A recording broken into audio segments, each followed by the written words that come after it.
the sponsors for having us out, and we really appreciate it.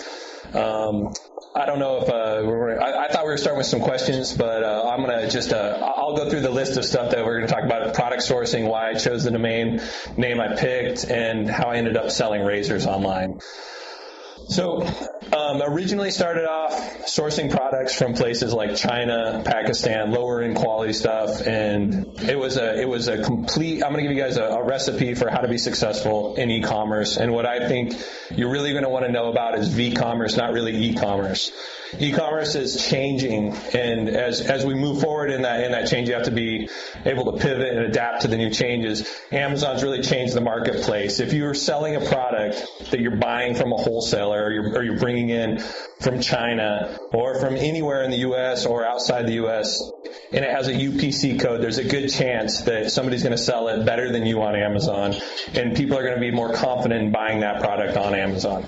So I like vertical integration. So what I've done is I've grown my company. I started off importing a lot, from the lower side of the product line to the highest, best quality products that you can get from Germany and France and Italy, to manufacturing onshore in the U.S., and that's where we're concentrating now. And I'm actually happy to say that last year we moved from importing a majority of our products from Germany and outside of the U.S. to really start manufacturing here in the U.S. And what that does is that gives us a foot basically in the factory and another foot in retail. So whenever you can do that, that's a good thing, because now you're controlling your destiny. You're also controlling your UPC numbers and your products. So as opposed to you selling a product that anybody else can buy and sell on Amazon. And traditionally, that's where e-commerce is going. E-commerce is going in a lot of directions to the way of Amazon web stores. So if you want to be successful in building your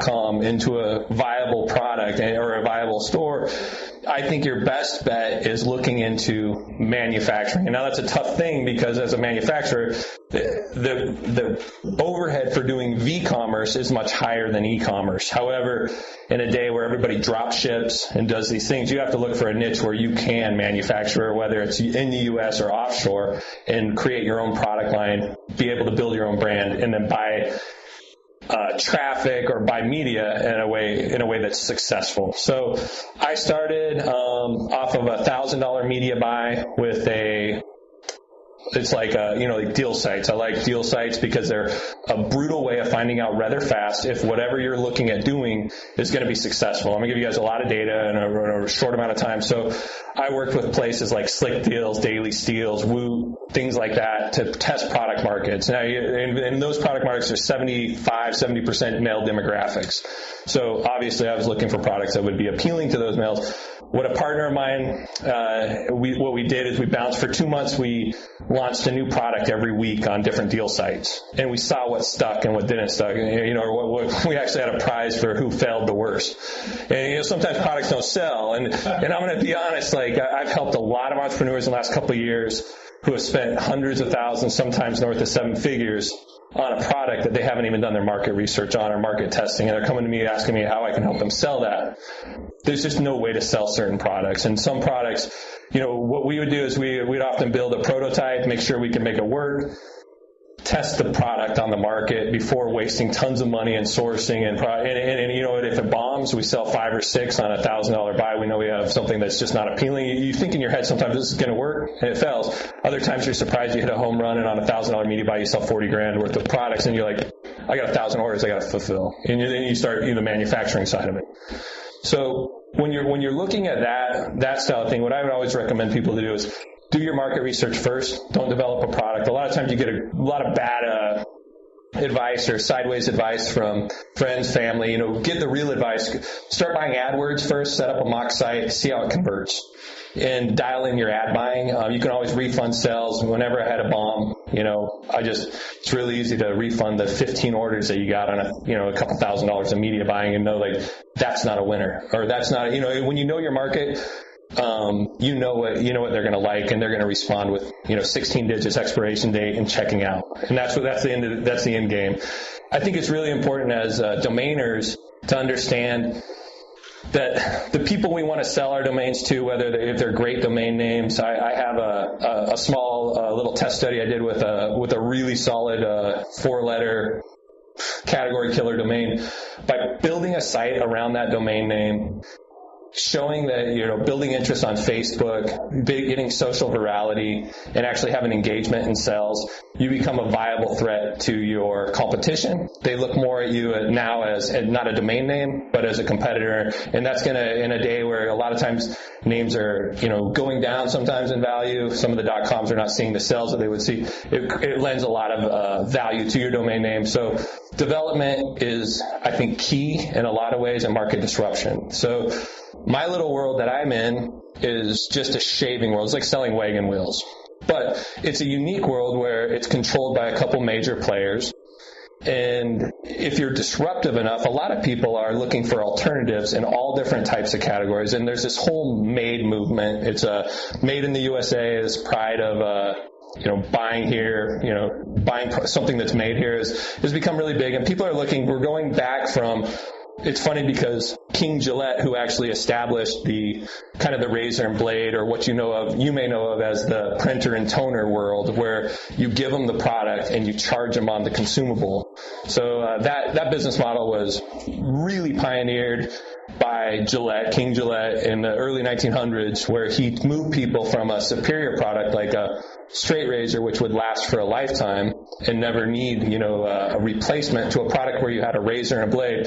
And they basically gave you the safety razor. The quality is there, really nice product. But then they start charging. You can manufacture blades for nothing. And he sold people on the fact of what's known as a disposable product line. So we became, and we slowly moved to a consumer nation where we're taking product, consuming it, using it, and go back, like the idea of a Walmart fall apart. You can just buy it cheaper than actually buying a quality product. That mind shift, that whole idea has changed a lot, and now we're looking towards quality products that last a long time or last a lifetime. And there's a lot more people buying those things. So I say that there's value in any type of way where you can look at some items that, and everyone wants to be in a consumable market. The nice part about my little niche is you do have consumables. You still have soap. You still have these different things that people are going to continue to buy. So when you look at whatever niche or whatever place you're going to go into, I say I wouldn't start in your domain portfolio necessarily. I look at things in terms of, I test the market first. I create you can Photoshop, and this sounds like, I don't want to sound like, I was doing something. You can Photoshop pretty much anything, get a working prototype, see how it sells, and you can start off with a smaller domain name. If you have a great category killer, that's awesome. If you don't, I started off with Vintage Straight Razor, a name I hand registered that was dropped. I actually waited. Nobody even bid on the drop. I just hand registered it a couple days later.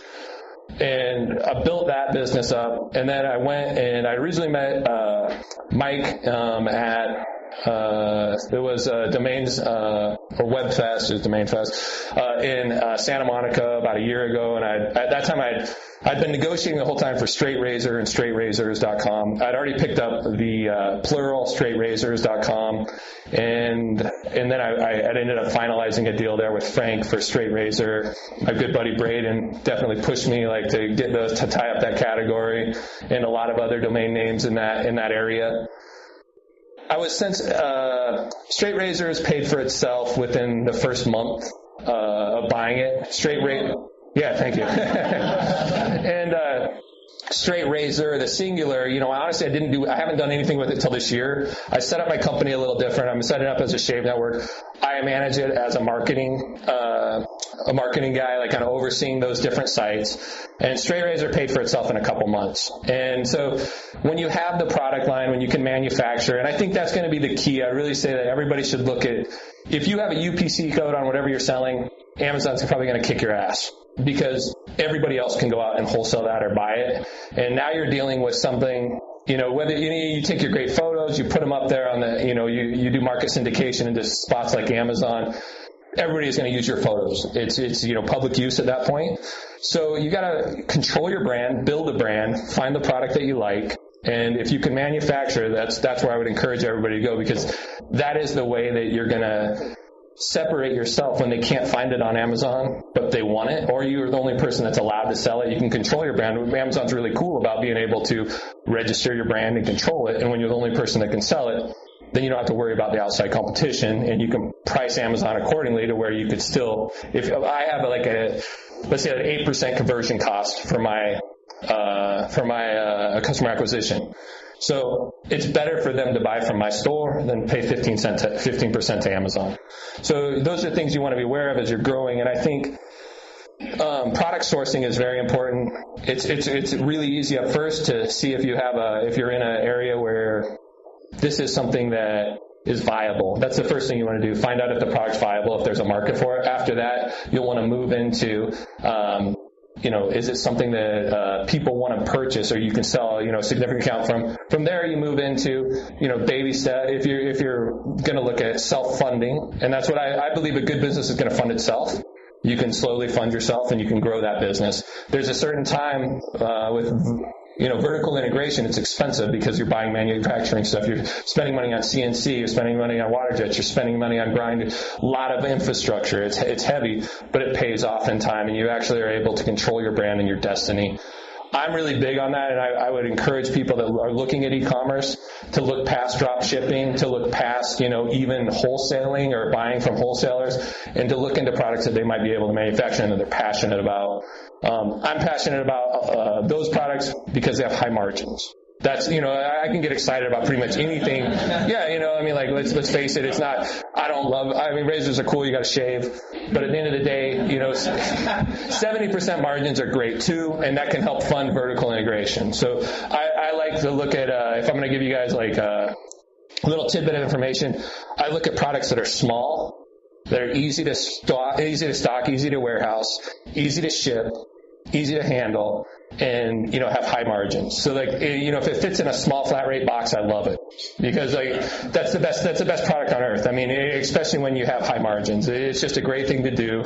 So those are things I look for in a business model, and I have a real simple formula that I use, and I do the market testing up front, and I can only run in so many directions, so those are base hits, I put on the sidelines, and as we come along, I'll introduce them. We started selling knives, we're starting to manufacture knives, great margins, lots of interest. But so far, reality is straight razors have been, what I consider, a good solid triple. It's not a home run, but it's a good triple. And so I've concentrated there. If I got something that was a massive home run, I'd turn the company over to Dave, who's my right-hand guy, and he would run that. And, so right now what I'm doing is I'm still marketing it. We're still building the manufacturing side. And, reality is that's the secret ingredients, I think, is small, light, good margin. So I look at stuff like we do nib and dip pins. We've looked and tested studies like on collar stays, lots of different male luxury items. And I like that because I know the male market. I know how to sell to males 18 to 65 really well. I know the sites that they're on. I have great connections with those people that, to buy the media, and I know my conversion rates, and I know when you got a base hit, and when you have a home run. So I would say get to really know your market, and it's easy to swim in those waters. I've tested lots of others, like female demographics and stuff I get killed in, but I keep trying, and you learn. But I'm good at this little market niche, and I like to continue to figure out ways to optimize the revenue in that area. I buy primarily most of my media through pay-per-click advertising. I spend lots at AdWords and Bing. Those are the best places I've found for customer acquisition costs. And I also like to, when I'm first launching a product, I'll try it on deal sites. Past that, I work towards social media. We've spent a lot on building a very highly targeted fan base on Facebook, on Twitter, and now I'm just working on Instagram. We have over 50,000 followers on one of our sites. We have about 75,000 followers that are very targeted. And I would say social media is something that you guys got to be aware of. It's just like it's like a checkbook. You post something, and the money comes in. So it's really you can target your demographic right down to the person. So if I'm, let's say, posting a custom blade that's high end, something that's modern that has carbon fiber scales, I can target the hipster demographic. If I'm going to list a $2,000 blade that's a classic 200-year-old shaving straight razor, I can target the historical market, somebody that appreciates older, fine things that have been restored. So Facebook is awesome. It's super powerful. I really enjoy marketing on Facebook, and I think it's probably one of the best things to drive traffic to your Instagram, to your Twitter, and other things like that. I don't know what else I can answer. I thought we were going to have some questions, so I feel like I'm kind of... Right in the question. All right. And it's actually paining for me not to be able to ask you questions. Yeah, ask me questions. Like I do on the show. Keep me in line. Let me start with this, Luke. So when you came on DomainSherpa a year ago, I'm sure I asked you the uncomfortable question that I ask everybody that comes on the show that has a successful business. What's your revenue? And at the time you said it was about 6 figures per month. How's your business been since you came on the show a year ago? It's been growing. Our best month last year, I was just doing some comparisons. So our best month the year before, we've doubled that this year with our best month. So, we've done over $250,000 in our best month this year. And my plan is that we'll grow that.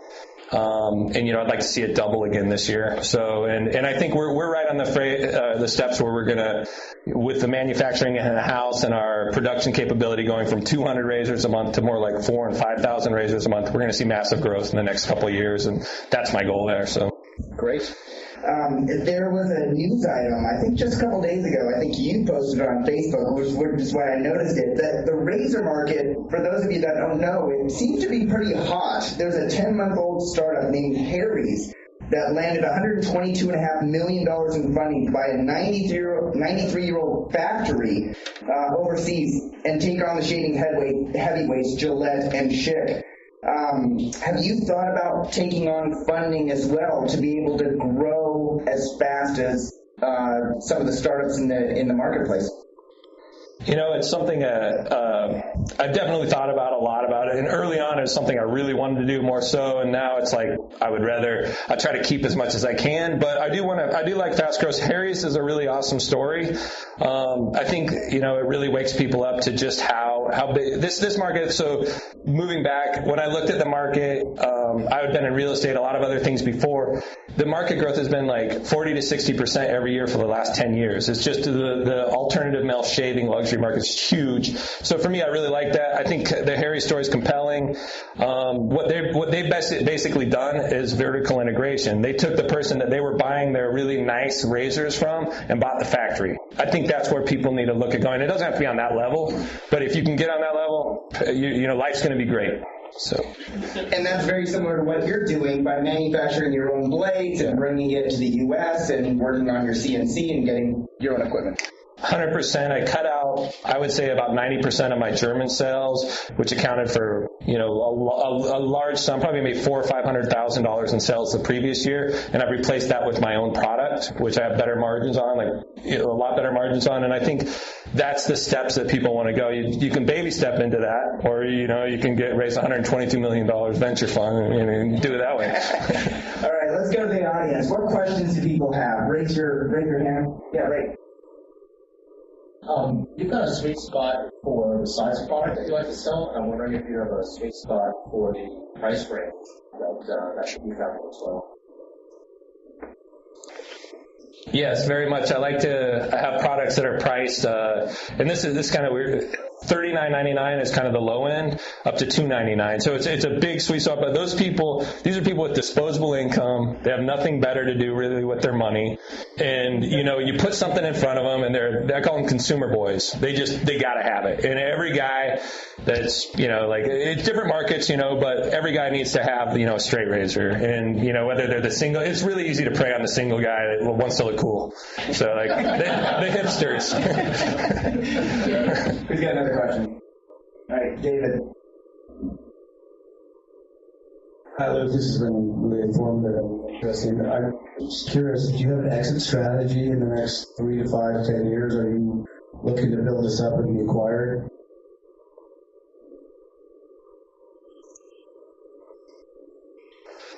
I am looking to continue to build it. I like, the goose that lays the egg. So right now I'm really happy. I think it's going to keep growing, but I'm always interested in, cash flow and looking at the next project. But my goal right now is just to keep growing the business. I think it needs to be, $20+ million a year business before it's really like viable to like a Gillette or somebody on the bigger scale. But yeah, my goal would be to, obviously sell it for a landfall, make a ton of money and go do it again. But, I really like the manufacturing side right now. I'm not tired of it. I love it. It's not like it's still a baby. So you still love it, but it'll be a teenager someday and I want to get rid of it.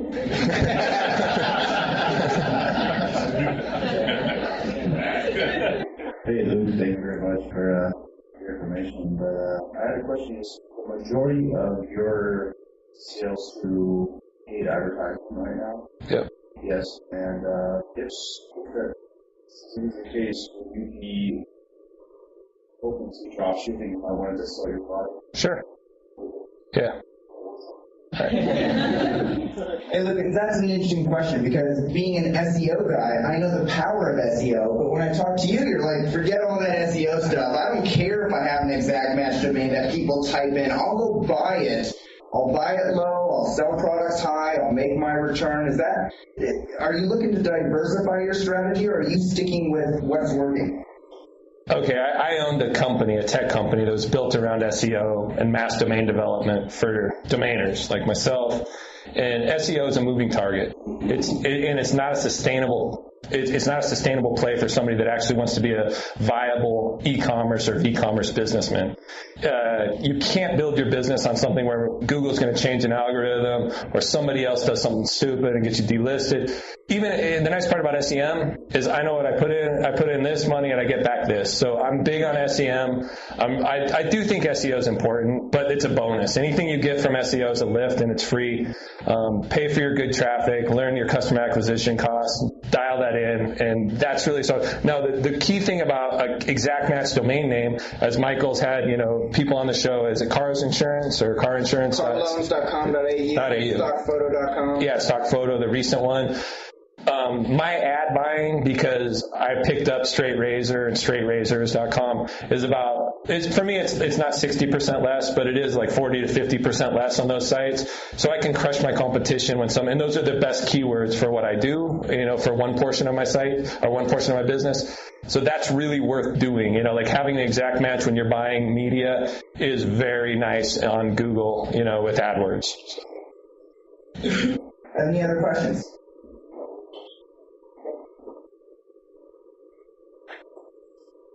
Yeah, thank you. My name is Ken. I actually have vertical integration to publish some of our language products. But my question is on the marketing. How do you get a 41 return? Do you write your ads, or what's your secrets there?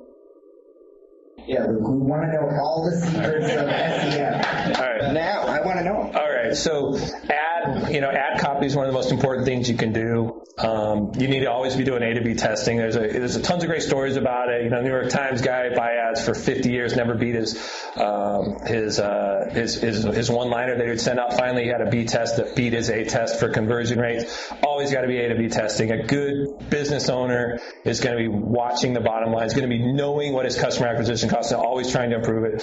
So yeah, writing great ads. And just so you guys know what's unique about our facility is we do everything under one roof. We do the photos, we do the Photoshop, we manufacture there, we ship, we fulfill, we do everything right there. I very seldom rely on outside experts, but I do rely on like my friend network and stuff. Like I think Braden Pollock has been more than supportive and helpful on encouraging me and going different the right directions. Even people Mike, there's great information out there, but at the end of the day, I try to oversee as much as I can, and I have experts that help me in those areas, and I let them run with it, and I just keep an eye on the 50,000 foot view at this time. But media, ad copy is super important, and you better know what you're doing. And I'll tell you like what I was taught by a mentor. It's benefit, and then feature. So you got to understand the heart of the person that's buying your product.